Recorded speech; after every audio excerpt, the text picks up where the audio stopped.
പ്രീതിക്കൊരു വിസിറ്ററുണ്ട്, Lisa ചേച്ചി പറഞ്ഞു. ആരാ ചേച്ചി? അറിയില്ല കുട്ടി. സിസ്റ്റർ റോബർട്ട് പറഞ്ഞിട്ടാ ഞാൻ വന്ന്. വരൂ.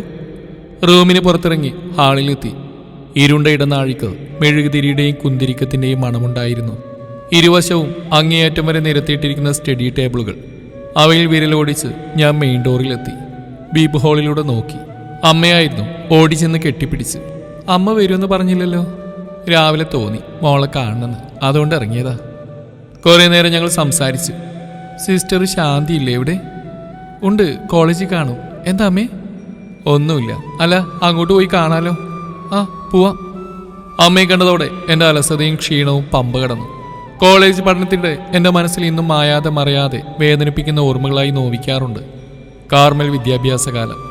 കോളേജിൽ കയറിയ ദിവസം തൊട്ട് അവിടെ നിന്ന് പോകുന്നവരെ നല്ലതെന്ന് പറയാൻ പ്രത്യേകിച്ചൊന്നും മനസ്സിലില്ല എന്നത് ഒരു സത്യമാണ്. ഞാൻ തന്നെയാണ് പഠിക്കാൻ ആ കോളേജ് തിരഞ്ഞെടുത്തത്. പിന്നീടുള്ള ഉദ്ദേശം മിക്സഡ് കോളേജിൽ പോകാനുള്ള ഭയമായിരുന്നു. കേട്ടിട്ടുള്ള റാഗിങ് കഥകളെല്ലാം എന്നെ ഭയപ്പെടുത്തിയിരുന്നു. പിന്നെ കോളേജിനെ കുറിച്ച് കേട്ടപ്പോൾ വെള്ളയുടുപ്പിട്ട വിശുദ്ധിയുടെ നിറകുടങ്ങളായ മാലാഖമാരെയും ശാന്തസുന്ദരമായ അന്തരീക്ഷവുമാണ് ആദ്യം മനസ്സിലേക്ക് കടന്നു വന്നത്. അവിടം ഒരിക്കലും എന്നെ വേദനിപ്പിക്കുന്നതായിരിക്കില്ലെന്ന് ഞാൻ ഉറപ്പിച്ചു. സിസ്റ്റർ സാമുലായിരുന്നു പ്രിൻസിപ്പൽ. സിസ്റ്റർ ശാന്തി ഹോസ്റ്റൽ വാർഡനും. മെസ്സിലെ കുക്കാണ് ലിസ ചേച്ചി. മറ്റൊരു ആൻറ്റിയും സഹായത്തിനുണ്ട്.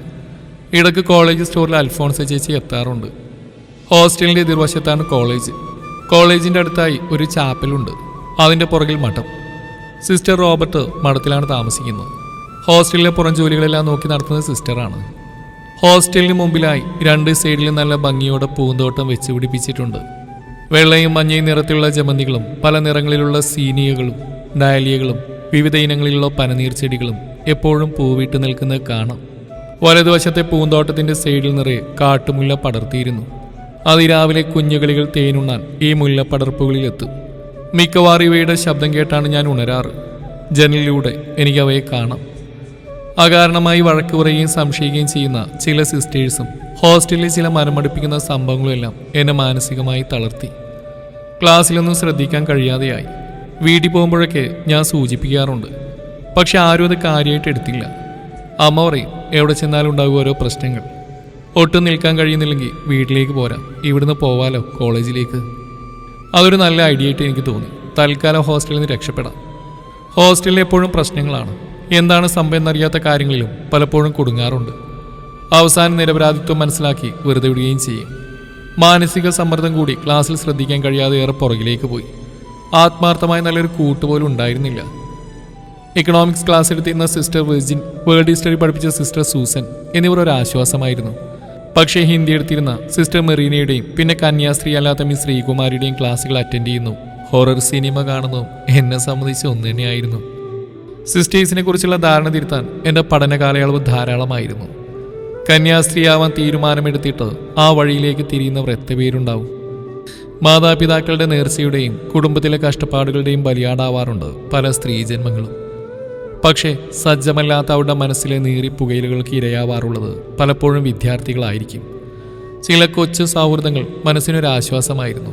സ്വപ്ന മാത്യു, ആശ, ബിന്ദു, സ്വപ്ന രാജൻ, ഇവരെയൊന്നും മറക്കാൻ കഴിയില്ല. മിക്സഡ് കോളേജും ലേഡീസ് കോളേജും തമ്മിലുള്ള അന്തരം മനസ്സിലായത് മിക്സഡ് കോളേജിൽ ചേർന്നപ്പോഴാണ്. ലേഡീസ് കോളേജിലും ഹോസ്റ്റലിലും എല്ലാ രീതിയിലുള്ള തരംതിരിവുകളുമുണ്ട്. ജാതി, നിറം, സൗന്ദര്യം, സാമ്പത്തികം എല്ലാം അവിടെ വിഷയങ്ങളാവും. ഒപ്പം നല്ല ക്രിമിനൽസും കാണും. ശ്രദ്ധിച്ചെന്നില്ലെങ്കിൽ എന്തും സംഭവിക്കും. മിക്സഡ് കോളേജിൽ നിന്ന് എനിക്ക് ലഭിച്ച നല്ല വിദ്യാഭ്യാസവും ചങ്ക് പറിച്ചിരുന്ന ഒരു പിടി കൂട്ടുകാരെയുമാണ്. അവിടുന്ന് എനിക്ക് മനസ്സിലായ ഒരു കാര്യമുണ്ട്. ആൺകുട്ടികൾ കളങ്കമില്ലാത്തവരാണ്. സ്വന്തം കൂടപ്പിറപ്പായി സ്നേഹിക്കാൻ അവർക്കറിയാം. കുറ്റം പറയാനോ പരദൂഷണത്തിനോ ചതിക്കാനോ അവരെ കിട്ടില്ല. പക്ഷേ ഇതിനൊക്കെയുള്ള സൗകര്യങ്ങൾ അവർക്ക് ഒരുക്കി കൊടുക്കുന്നത് ഒരു പരിധിവരെ പെൺകുട്ടികൾ തന്നെ ആയിരിക്കും. വല്ലാത്തൊരു സുരക്ഷിതത്വം എൻ്റെ പഠനകാലം മുഴുവൻ ഞാൻ അനുഭവിച്ചിരുന്നു. അമ്മേ, എന്തോ കാര്യമായിട്ടുണ്ടല്ലോ. എന്താ സിസ്റ്റർ കാണുമെന്ന് പറഞ്ഞ്? ഞാൻ എന്തോ ചീത്ത സ്വപ്നം കണ്ടു. മോളിനി വീട്ടിൽ നിന്ന് വന്നാൽ മതി, ഇവിടെ നിൽക്കണ്ട. അച്ഛൻ സമ്മതിക്കും അമ്മേ? സമ്മതിക്കും. എന്തായാലും മനസ്സിന് ഇഷ്ടമല്ലാതെ ഇവിടെ നിൽക്കണ്ട. എനിക്ക് സന്തോഷമായി, എന്നാലും ഒരു വിഷമം. ഇവിടം വിട്ടാൽ നഷ്ടമാവുന്ന ചില കാര്യങ്ങളുണ്ട്. ഒരുപാട് പൂക്കളുടെ നറുമണവും വഹിച്ചുകൊണ്ട് സിസ്റ്റർ റോബർട്ടിൻ്റെ പൂന്തോട്ടത്തിൽ നിന്നൊഴുകുന്ന കാറ്റ്. വൈകുന്നേരങ്ങളിൽ പഠിക്കാനായി ബുക്കും കൊണ്ട് കോളേജിൻ്റെ സൈഡിൽ വന്നിരിക്കും.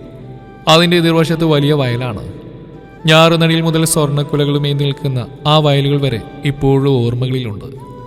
വയലുകൾക്കപ്പുറത്തെ ഏതോ വീട്ടിൽ നിന്ന് വരുന്ന സിനിമാ പാട്ടുകൾ ഇന്നും ഹൃദയത്തിൽ നിറയുന്നു. സായം സന്ധ്യയിൽ അടുത്ത അമ്പലത്തിൽ നിന്നുയരുന്ന ഭക്തിഗാനങ്ങൾ, പുലർച്ചെ ജനലിലൂടെ കണിയാവുന്ന കാട്ടുമുല്ലപ്പൂക്കൾ, ചുവന്ന പൂവാകകൾക്കിടയിലൂടെ ഒരു ചിത്രം വരച്ച പോലെ കാണുന്ന ചാപ്പൽ, എല്ലാം നഷ്ടബോധമുയർത്തി.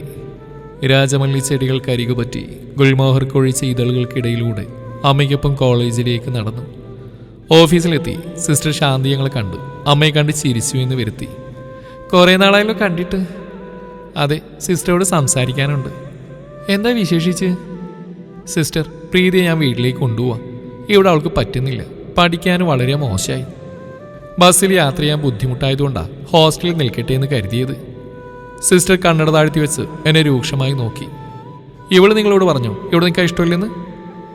അവൾക്ക് ഈ അന്തരീക്ഷമായിട്ട് പൊരുത്തപ്പെടാൻ കഴിയുന്നില്ല. അതുകൊണ്ടാ സിസ്റ്റർ. എന്നാ അവള് പറഞ്ഞോ? അവള് നിർബന്ധം കാണിക്കുന്നുണ്ടോ ഇവിടുന്ന് പോവാൻ? സിസ്റ്റർ എന്താ ഇങ്ങനെയൊക്കെ സംസാരിക്കുന്നത്? അല്ല, മകള് വീട്ടിൽ കിടന്ന് വാശി കാണിക്കുന്നത് എന്താണ് നിങ്ങൾക്ക് മനസ്സിലായോ? അവള് ഞങ്ങളെയും വീടും വിട്ട് ആദ്യമായിട്ട് ആ ഹോസ്റ്റലിൽ നിൽക്കുന്നത്. ഇവിടെ ഇതുപോലെ കുറേ കുട്ടികൾ പഠിക്കുന്നുണ്ട്. അവർക്കൊന്നും ഇല്ലാത്ത ബുദ്ധിമുട്ട് ഈ കുട്ടിക്ക് എന്താണുള്ളത്? എനിക്ക് എൻ്റെ മോളുടെ കാര്യം നോക്കിയാൽ മതിയല്ലോ. പഠിക്കാൻ മാനസികമായിട്ട് ഒരുങ്ങേണ്ട കുട്ടികൾ, അതല്ലേ എല്ലാ മാതാപിതാക്കളും ചെയ്യുന്നത്. ഇടയ്ക്ക് വെച്ച് ഹോസ്റ്റലിൽ നിന്ന് പോകുന്നതുകൊണ്ട് ബുദ്ധിമുട്ടുണ്ടോ? ഇല്ല, അങ്ങനെയില്ല സിസ്റ്റർ. മാർക്കൊക്കെ വളരെ കുറവാണ്. ഇങ്ങനെ പോയാൽ ശരിയാവില്ല. വീട്ടിൽ നിന്ന് പഠിച്ചു നോക്കട്ടെ. നിങ്ങൾ പറയുന്നൊക്കെയാണോ ശരിയായ കാരണങ്ങൾ? സിസ്റ്റർ എന്താ ഉദ്ദേശിക്കുന്നത്? ഇരിക്കും. അമ്മ ഇരുന്നു. സിസ്റ്റർ തിരിച്ചു വന്നു. കയ്യിലൊരു കവറുണ്ടായിരുന്നു. കവർ തുറന്ന് അതിൽ നിന്ന് കുറച്ച് പേപ്പറുകൾ അമ്മയുടെ കയ്യിൽ കൊടുത്തു. ഇതെന്താ?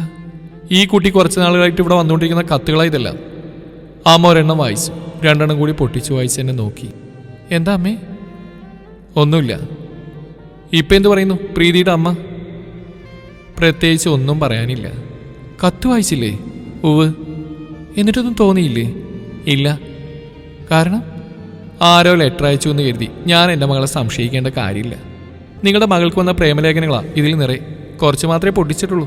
ഇപ്പോൾ മനസ്സിലായോ ഇവൾ വീട്ടിൽ പോകാൻ വാശി കാണിക്കുന്നത് എന്തിനാണെന്ന്? സിസ്റ്റർ പറഞ്ഞു വരുന്നത് ഇവൾക്ക് അങ്ങനെ ഒരു ബന്ധമുള്ളതുകൊണ്ടാണ് ഇവിടുന്ന് പോകുന്നതെന്നാണോ? പിന്നെ ഞങ്ങൾ എന്താ കരുതേണ്ടത്? നിങ്ങൾ മകളോട് ചോദിക്കൂ. എൻ്റെ മകൾ എന്നോട് കള്ളം പറയില്ല. കുഞ്ഞിലെ മുതലേ ഞാനറിയാത്ത രഹസ്യം അവളുടെ മനസ്സിലില്ല. അവളുടെ ജീവിതത്തിൽ എന്ത് കാര്യമായാലും തെറ്റായാലും ശരിയായാലും അതാദ്യം എന്നോട് തന്നെയാവും പറയാം. അമ്മ എന്നോട് ചോദിച്ചു, മോൾക്ക് എന്താ പറയാനുള്ളത്? എന്തെങ്കിലും സത്യമുണ്ടോ? ആരോടെങ്കിലും അങ്ങനെ ഇഷ്ടമുണ്ടോ? ഇല്ല.